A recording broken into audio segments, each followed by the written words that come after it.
Hi guys, it's John Sprague with Allmore Property Partners International here in St. Louis, Missouri. I appreciate you joining us today for Whiteboard Wednesdays, and this is where we have an opportunity to go ahead and share a fefew different business concepts that have really helped us out in our growth, and we want to give back and share some of that information with you guys, and love to go ahead and connect with you if some of these concepts make an impact in your world. So one of the things I want to talk about today is actually the 4 disciplines of execution. This is actually one of the books that I can tell you, one of the 3 books that have changed my life the most. Not so much because it's a rah-rah, as a matter of fact, it's anything but a rah-rah book. But what it does is it puts the framework together for achieving any sort of goal that you might have. And it's very clear about what those disciplines are, and I'm going to share those with you today and how we use them in our business. So the first discipline that they talk about in the book is actually having a WIG. So what that means is a wildly important goal. And Diana Kokoska says if you don't have a goal that's big, that people aren't laughing at, then it's not big enough. So you gotta ask yourself, what is that wildly important goal? For us, we wanna go ahead and get to help 200 families within 18 months of opening the doors. So that's our wildly important goal here at Allmore Property Partners. And so now the next step is we want to figure out what that second discipline is. That second discipline is identifying what is the indicator that's most likely to impact the wildly important goal. So what's the one thing that has the highest correlation of success with us here in the 200 families that we help in the next 18 months? Well, for us, that's actually appointments had. So we want to go ahead and identify basically the one thing, if you will.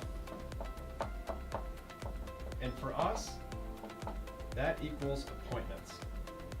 We know that the more appointments we have are going to lead to more business, which is going to lead to more closed business. And so this is our leading indicator that shows whether or not we're on track to help 200 families over the course of 18 months. Now the third one we're looking at, this is kind of an interesting one. The third one is we've got to have a scoreboard.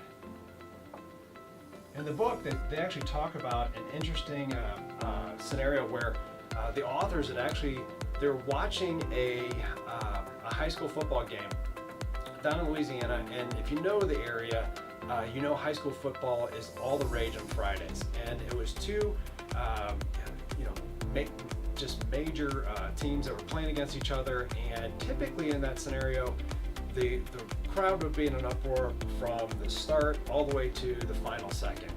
And what he noticed is that this was just after Hurricane Katrina, and Hurricane Katrina had actually taken out the scoreboard. And what he noticed was that in the stands, there was just a lot of, there was a murmur. There was the buzz and the excitement and the energy wasn't there. Basically what had happened was that audience became disengaged from what was an amazing game. They didn't know what down it was, they didn't know what the score was, they didn't understand any of that stuff. So there was that disengagement, and that happens for us on a regular basis. So our scoreboard actually comes in the form of a few different boxes that you guys might be familiar with. We've actually expanded the 4 boxes, the 4 conversations. Our first one is actually going to be conversations. Those conversations lead to nurtures. Those nurtures lead to appointments set. Those appointments set leads to appointments had. Those appointments had lead to listing contracts, whether that be with a buyer or seller. The listing contracts lead to executed contracts, which lead to closings. And so in each one of these areas here, there's conversions that we're looking at. So we're looking at week over week, month over month growth, and how we're progressing in each one of these categories. And we're able to have a scoreboard that gives us all of this information at a glance to find out, are we winning or are we behind in our goals, right? So what happens here is that if it's just a scoreboard and we're not having a conversation about it, that's not going to do, it's not necessarily going to help us hit the goal of hitting our potential that we might be striving to hit. So what we need to do is have what's called a cadence of accountability. Right? So what you can do here is it's actually called a closed loop feedback. And so the quicker you have this feedback, the quicker you are able to make those minor adjustments, and you're able to go ahead and put that back in play, get the results, and then get the feedback, and go ahead and make the adjustments again and continue to grow.